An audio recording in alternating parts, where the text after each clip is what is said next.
Hili ni tukio ambalo limezua taharuki katika mitandao ya kijamii na maswali mengi baada ya udhalilishaji wa Rais Ibrahim Traore katika ndege ya Air France aliyopanda akiwa anatoka nchini Ufaransa akiwa ametoka kuhudhuria kikao cha nchi za Francophone nchini humo. Sasa Rais Ibrahim Traore alikwenda katika kikao hiki kama mtu wa kawaida kabisa, kwa sababu hakuwa na escort yoyote ya walinzi wala wale washirika wa pembeni ambao walimsindikiza katika kikao hiki. Na wakati anarudi nchini Burkina Faso, Ibrahim Traore alikata tiketi ya ndege ya Air France kama ilivyo kawaida, na alikata tiketi ya daraja la first class.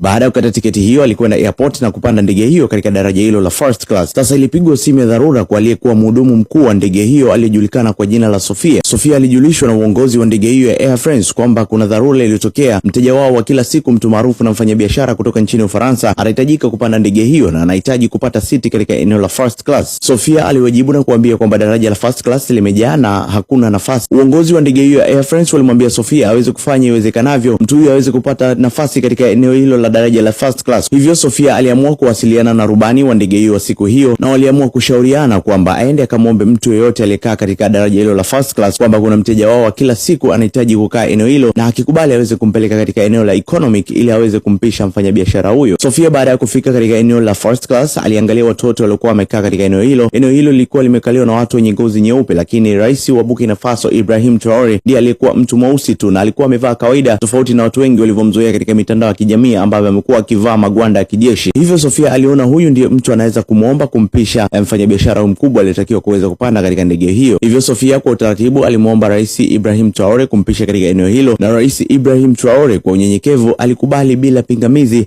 na akahamia katika eneo la economic class. Sasa mfanyakazi mmoja wapo katika ndege hiyo alijulikana kwa jina la Mary, katika pitapita za kuhudumia wateja hapa na pale, alimuona mtu aliyemfananisha na rais wa nchini Burkina Faso ambapo alikuwa anaelekea, na baada ya kumuona alimuita mfanyakazi mwenzake ambaye alikuwa anahudumia naye katika ndege hiyo Sofia, na kumuuliza mteja yule ulimhamisha kutoka katika eneo la first class na kumleta katika eneo la economy class, je, unamfahamu ni nani? Sofia alimjibu na kusema kwamba simfahamu ni nani, lakini nisoma details zake, anafahamika kama Mr. Traore. Mary alimwambia, je, unajua yule ni rais wa nchini Burkina Faso ambapo tunaelekea? Kwa uoga Sofia alishtuka na kuelekea katika siti ambayo alikuwa amekaa rais wa nchini Burkina Faso Captain Ibrahim Traore, na kumuomba msamaha na kumwambia, nisamehe sana, kwani sikujua kama wewe ni rais wa nchini Burkina Faso, maana sikuona kama upo na walinzi. Ibrahim Traore kwa hekima alimwambia kwamba usijali, mimi hapa sina mamlaka yoyote, ndio maana ulivyoniomba niliamua kurudi, lakini nafurahia kwa kuwa sasa hivi nimekaa katika eneo hili na naiona mandhari nzuri ya nchi yangu ya Burkina Faso ambapo tutatua hivi punde. Sofia hakuamini kile ambacho Rais Ibrahim Traore alikuwa amemjibu, akiwa ana hofu, je, akifika nchini Burkina Faso nini kitamtokea na atatendewa vipi?